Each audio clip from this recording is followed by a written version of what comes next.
Hello my bookhos, it is time to embrace winter and make some plaid shirts for the whole family.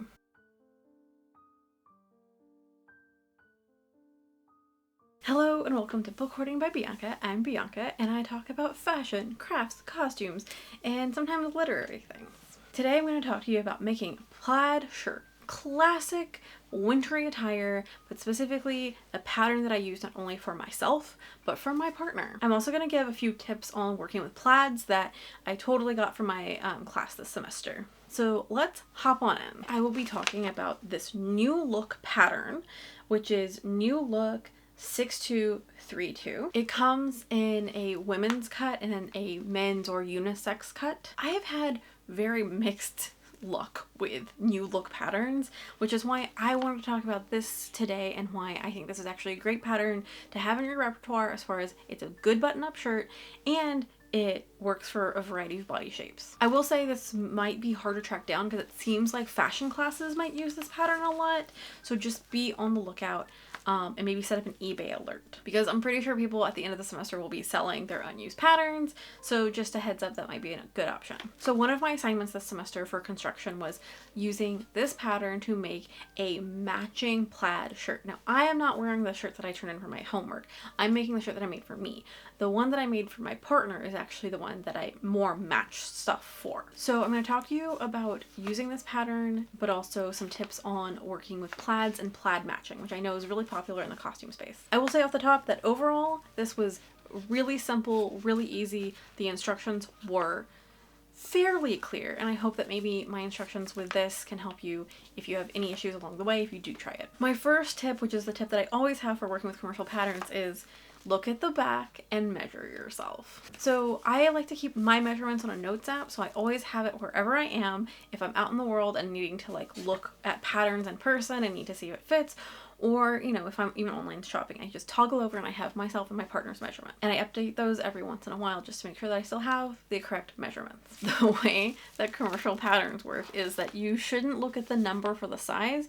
You should look at the chart on these, and you can look at them online too. For a lot of the online listings, they will have this online so that you know which pattern to buy, because sometimes it only goes up to a certain size or whatever. 100% check your actual measurements against the things here, against the numbers. For this plaid shirt, I knew that no matter what I did, I would want to make sure that it was comfy. So you might find that your size kind of ranges, that like maybe your bust is this size and your hips are this size and your waist is this size. And there are ways that you can adjust that for yourself. I felt like this one was actually fairly good in terms of I didn't really need to adjust and be like, oh, my waist is over here, but my chest is over here. I will say that for this particular thing, I also just went with the biggest size that did fit all of the measurements for myself and my husband, just because this is a plaid shirt. It's supposed to go over clothes, and if you're kind of on the cusp of a size, and you are going to be wearing a plaid shirt over stuff, I'd say just go for the size up, because you want to be comfy and you don't want to feel restricted by too many layers. So I got my pattern, and then I went to Joann Fabric.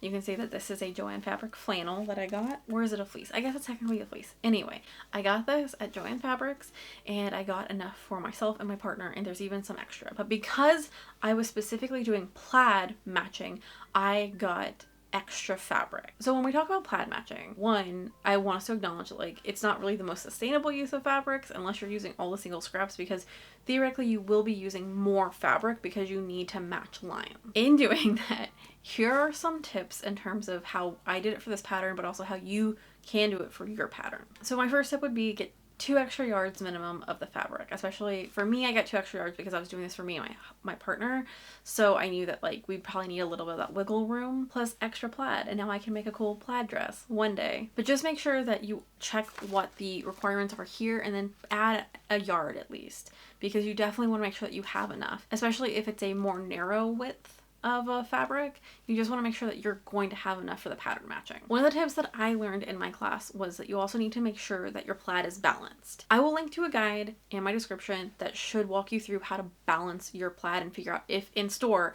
it is balanced, because if you get an unbalanced plaid or unbalanced pattern and you take it home, you're going to have a lot of issues pattern matching it. You are going to want to immediately identify when you're working with your fabric what is the top, not only because of texture, but also because of the way that plaids work and everything. Like there might be a right side and wrong side, especially if you're using like a printed plaid versus a yarn dyed plaid. Just be really, really conscious of what kind of plaid you are buying and making sure that it is a yarn dyed plaid. I'd recommend that. I don't know if you could do this with a printed plaid as easily, to be honest. I feel like that'd be really hard, and also those don't seem as comfy as the full like fluff that is this thing. So once you figure out what the right side of your plaid is going to be, my biggest tip is get some painter's tape or some masking tape.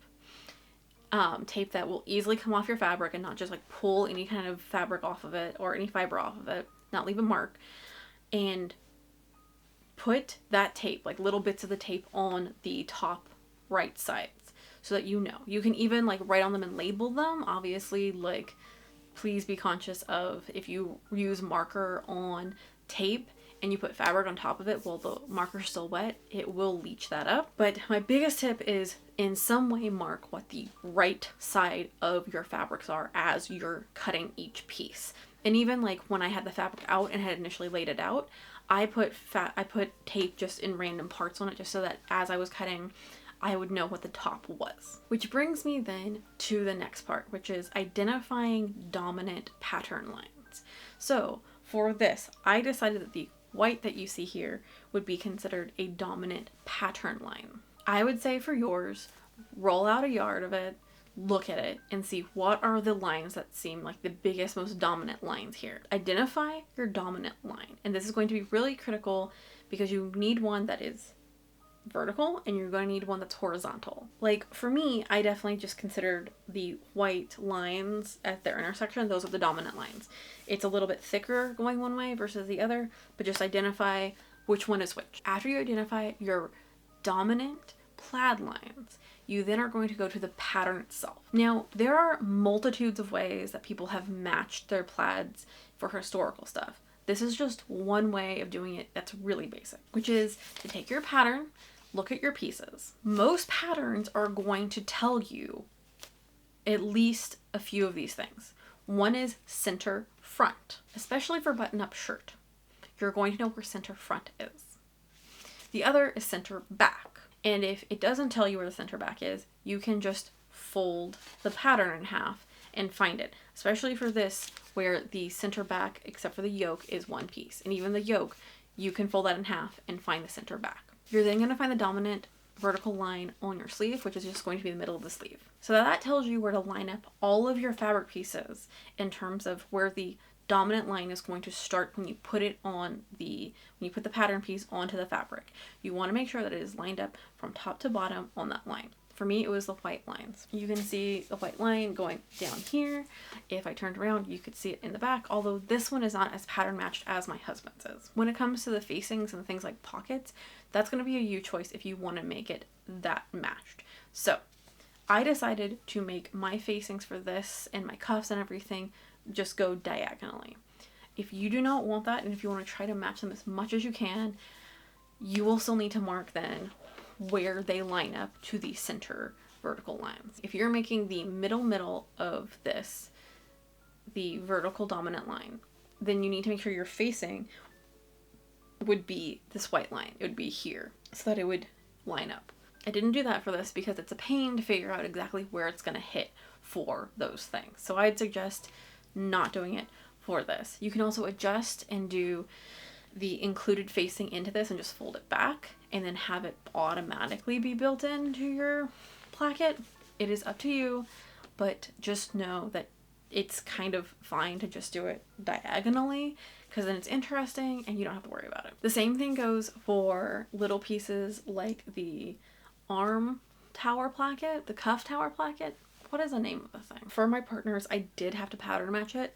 It is not fun. It is really, really hard. You'll see me struggle through doing it even in this video. So once you line up all the vertical lines, center front, center back, obviously the yoke, the stand collar, and the collar, that's easy enough to do. Once you do that, then you'll probably want to figure out where the horizontal matching line is going to go.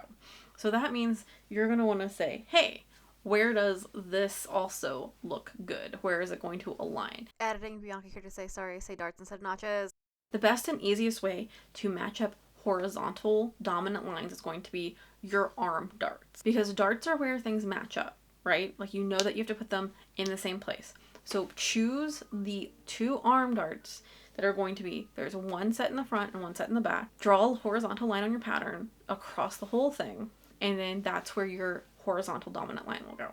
So then you know in your pattern, I have to make sure that the pattern lines up to these dominant plaid lines on these lines. I would suggest only really worrying about the horizontal dominant line for the front, the back, the sleeves, and I guess if you really want to, the yoke, that's going to be a little bit more fiddly because the yoke does kind of go forward a little bit, so it's not going to ever be precise. You probably don't need to worry about it at all for the collar or even the sleeve bits, I'd say. The pockets might be one of the places where if you really need them to match, go for it. Figure out how to match those pockets. But what you're pretty much doing is using center lines on your pattern pieces and the darts. And again, you don't want to do every single dart because some pieces as they line up might have multiple darts. You want to pick one dart that you know you can match across the entire horizontal part of the pattern so that it will stay in line. All right,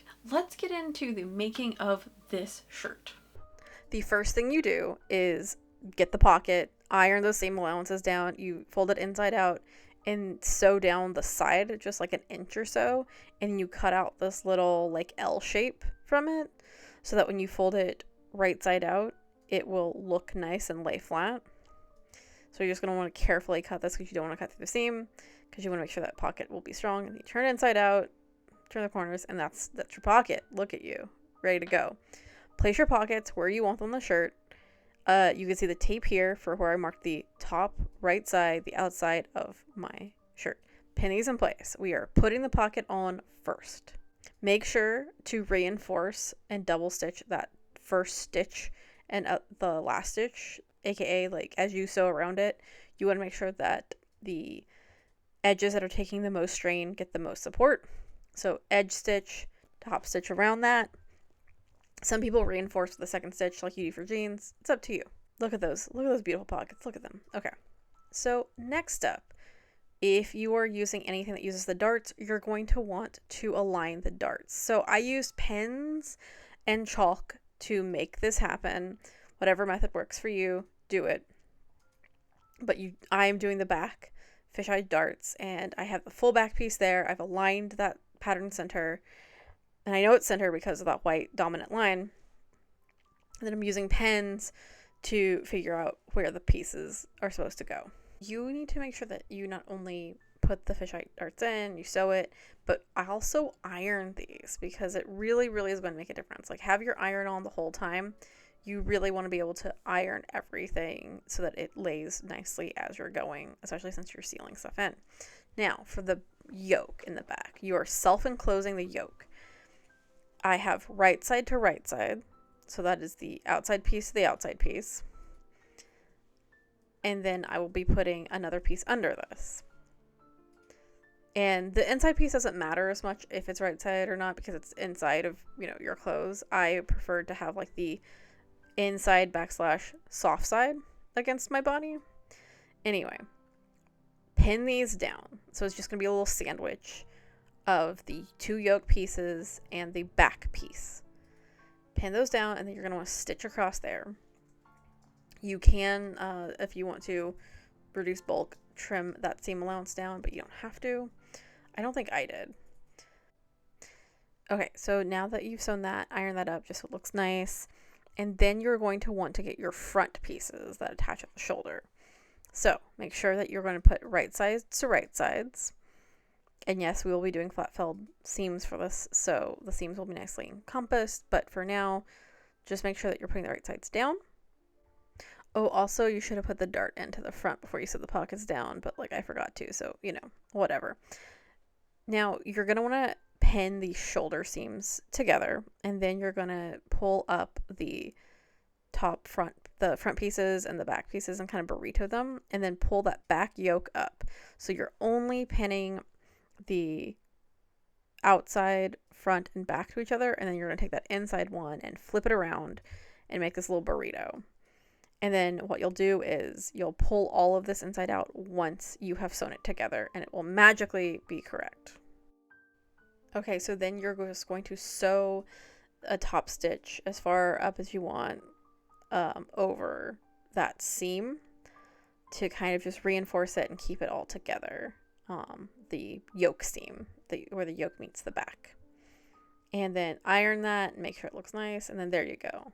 Look at that. Beautiful. Now, you also want to make sure that you enclose those shoulder seams. Moving on to the next part of this, these are the sleeves, and this is the sleeve tower placket. I am marking exactly where they need to go. I am marking the pleats. I'm using chalk. You can use whatever you need to. It was a lot harder for me to use marker on these, the erase marker that I usually use. So, use whatever is going to work and don't mix up the pieces, because it will get very confusing if you mix up your right and your left arms. So the way this works is you're going to do right side to wrong side for the tower placket piece. Right side to wrong side, making sure that you're aligning specifically the inside part that's going to be cut out or cut into in a second. That is the part that needs to align on the patterns, on the placket and on the shirt. So that's why you need to chalk it up and really mark where things go, because it is very confusing. So then you're just going to sew into that little box that you've made. And again, you're looking at the wrong side of the sleeve. And you're just going to sew in. And in a second, you're going to cut through that piece. When you cut through, you're going to cut down the middle until you get maybe a quarter of an inch down. And then you're going to cut toward the corners. Makes this very skinny Y shape. And obviously you don't go through the stitch, but you go very close. Then you're going to fold that so now that it is right side out, or however that makes sense. And then you're going to go to your iron, alas. And you're going to spend a lot of time kind of fiddling with this, but you basically are just going to need to iron this so it lays flat.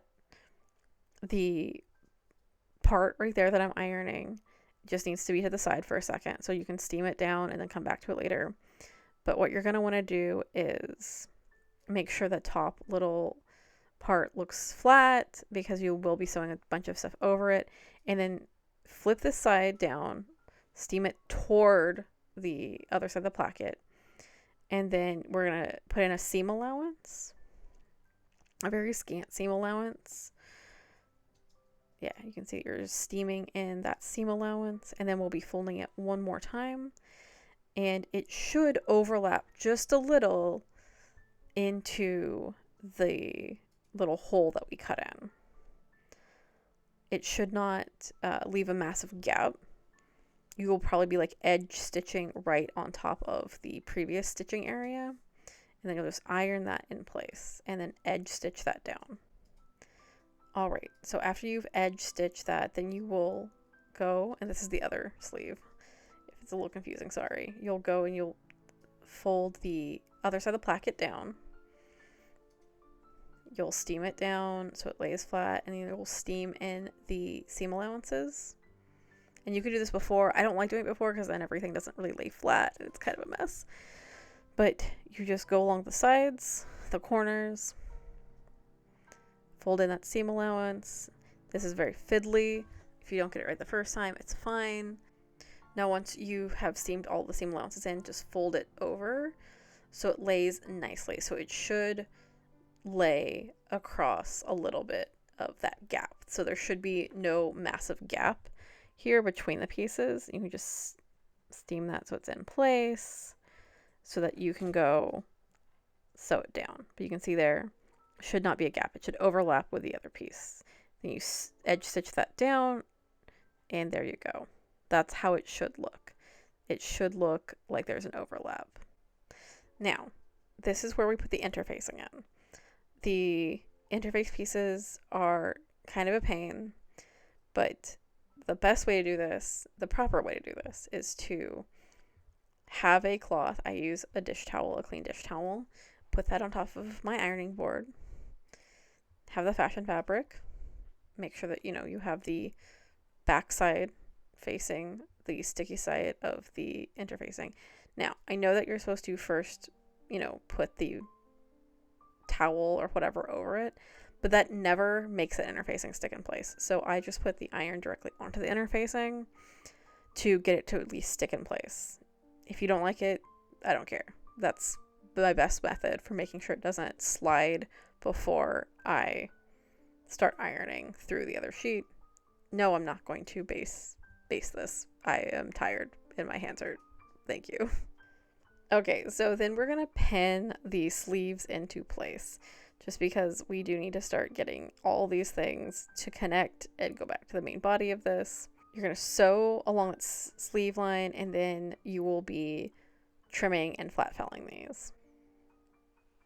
So the way that you do this is you will take the seam, take all the pins out, then you will cut into the one side about 1/4 of an inch, and then fold the other side so that it encompasses that seam.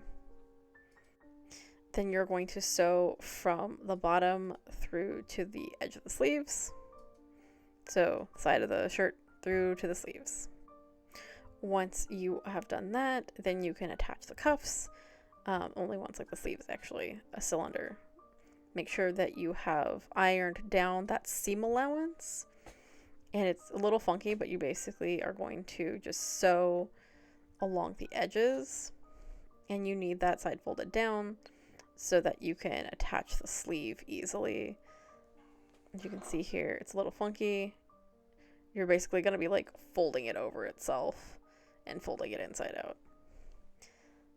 But it's a not terrible method. I feel like you can do it.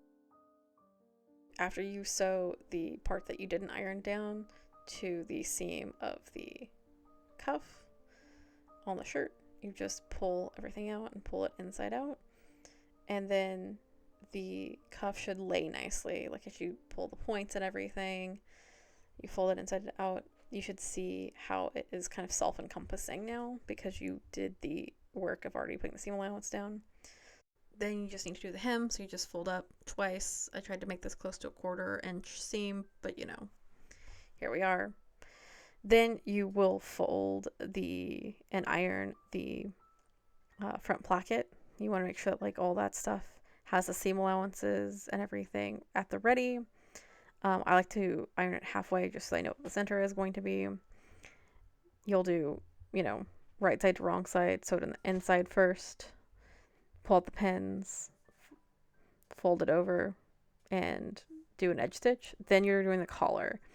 So you're doing the outside part of the collar first. So it's going to be the interface side facing you, and it's going to be right side to right side as you're sewing.